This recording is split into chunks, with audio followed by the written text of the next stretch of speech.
Haleluya, salam sejahtera bagi kita sekalian dimanapun kita berada.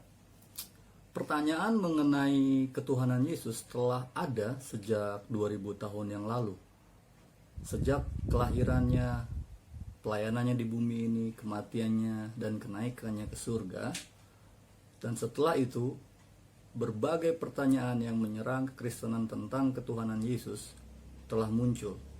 Dan di zaman ini yang paling sering melontarkan pertanyaan-pertanyaan tentang siapakah Yesus adalah kaum ateis dan tentunya teman-teman kita dari Muslim.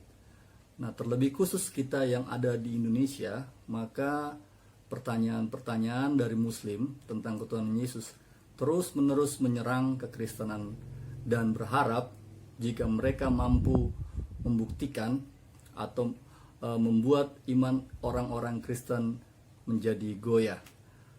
Pertanyaan mengenai siapakah Yesus terus-menerus dilontarkan oleh teman-teman kita Muslim.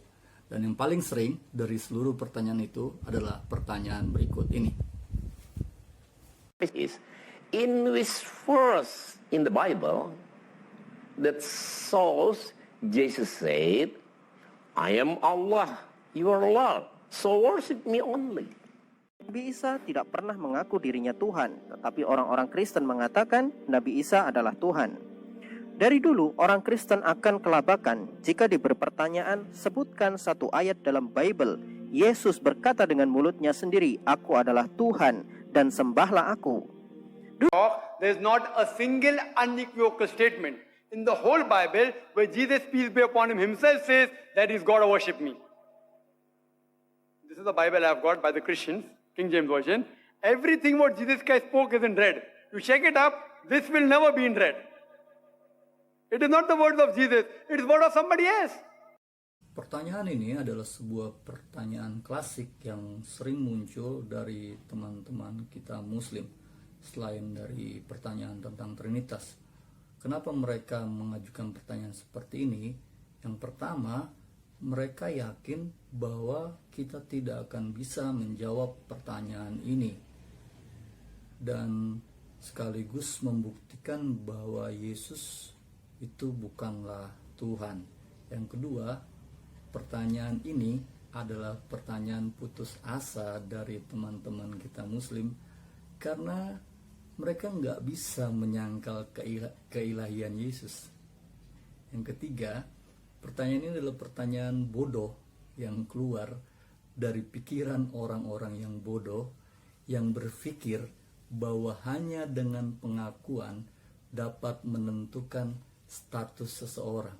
Tentunya kita masih ingat sebuah kejadian tahun 2016 lalu dengan kasus pembunuhan kopi sianida yang dilakukan oleh Jessica Wongso. Pada akhirnya, vonis hakim menjatuhkan hukuman 20 tahun kepada Jessica Wongso atas pembunuhan sahabatnya Mirna Salihin. Dalam kasus tersebut, Jessica Wongso sama sekali tidak mengakui bahwa dia adalah pembunuh dari temannya tersebut. Namun, tetap vonis hakim menjatuhkan 20 tahun penjara terhadap dia. Kenapa? Karena ada bukti-bukti lain yang memberatkan dia. Dengan kata lain, pengakuan saja tidak cukup untuk membebaskan dia dari jerat hukum. Nah, sekarang mari kita buktikan kepada mereka bahwa mereka adalah orang-orang yang bodoh, yang hatinya telah dibutakan oleh tipu daya iblis, dan sekaligus membuktikan bahwa Yesus adalah Tuhan. Secara eksplisit, Yesus memang tidak pernah menyebut dirinya sebagai Tuhan dalam Injil. Namun hal itu sama sekali bukanlah sebuah kesimpulan bahwa dia bukanlah Tuhan. Sangat prematur jika hanya karena dia tidak pernah mengaku atau menyebut dirinya Tuhan, lantas orang berkesimpulan bahwa dia bukan Tuhan. Kemudian iman kami menjadi goyah dan akhirnya meragukan ketuhanan Yesus. Tidak semudah itu, Fulgoso. kami tidak sebodoh kalian. Karena kami punya Roh Kudus yang membantu dan menolong kami untuk memahami pribadi Yesus. Secara implisit ada segudang bukti-bukti yang dapat membuktikan bahwa Dia adalah Tuhan. Dan saya akan membuktikannya melalui ucapan-ucapan Yesus itu sendiri. Secara langsung. Dan tindakan-tindakan yang Dia lakukan yang membuktikan bahwa Dia adalah Tuhan.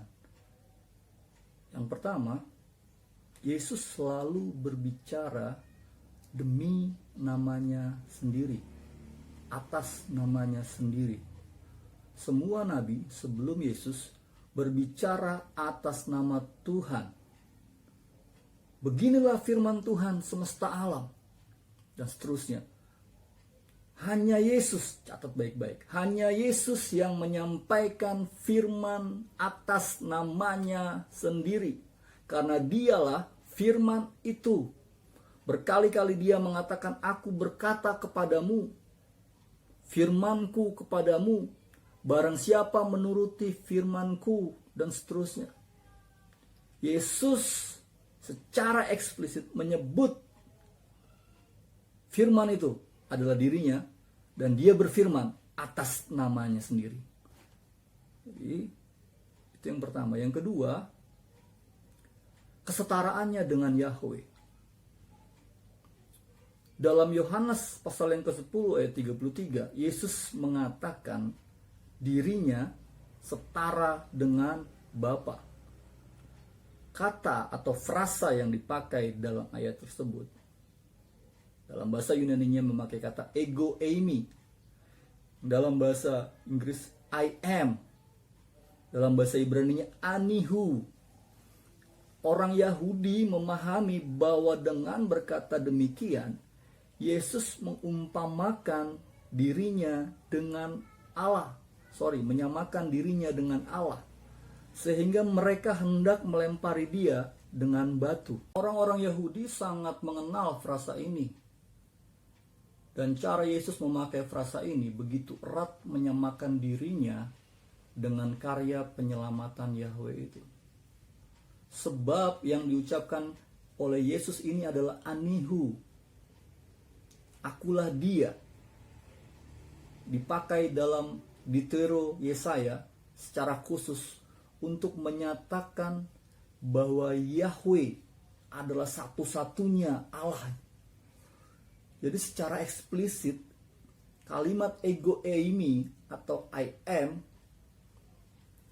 atau anihu ini paralel dengan Keluaran pasal 3 ayat 14. Dan dengan demikian Yesus menyatakan bahwa Dia adalah Yahweh itu. Dia adalah Allah itu. Harner dalam buku The I Am of the Fourth Gospel tahun 1970 mengatakan seperti ini. Perkataan akulah, I am, ego eimi, Ibrani, anihu, senantiasa diucapkan Yahweh Elohim saja dan dikaitkan erat dengan ungkapan lain yang dipakai Allah untuk menyatakan dirinya, khususnya dengan frasa ani Yahweh. Jadi abad ke-6 di tanah Arab, pemikiran seperti ini belum nyampe di bahkan dalam hayalan dan mimpi kalian itu belum sampai. Oleh karenanya perlu banyak belajar lagi dan tidak tinggal terus-menerus dalam kebodohan. Yang ketiga, eksistensinya, bahwa Yesus adalah kekal. Ketika orang Yahudi bersoal jawab dengan Yesus tentang asal usulnya, kemudian mereka berkata bahwa usiamu belum sampai 50 tahun dan engkau mengatakan bahwa telah melihat Abraham. Lalu Yesus menjawabnya, sebelum Abraham jadi, aku telah ada. Kembali lagi muncul kata ego ini. Yohanes 8 ayat 57 ayat 58. Ini menunjukkan eksistensi Yesus. Sebelum Abraham ada, aku telah ada. Dan kemudian dalam Yohanes pasal yang ke-14 ayat yang ketiga, Yesus mengatakan, setelah aku pergi nanti, aku akan menyediakan tempat bagimu, dan kelak aku akan kembali lagi, aku akan datang lagi. Yesus telah ada dahulu, ada saat ini, dan dia akan datang. Bukankah hanya Tuhan yang mempunyai sifat yang kekal? Itu yang ketiga. Yang keempat, bukti yang keempat adalah ketidakberdosaannya.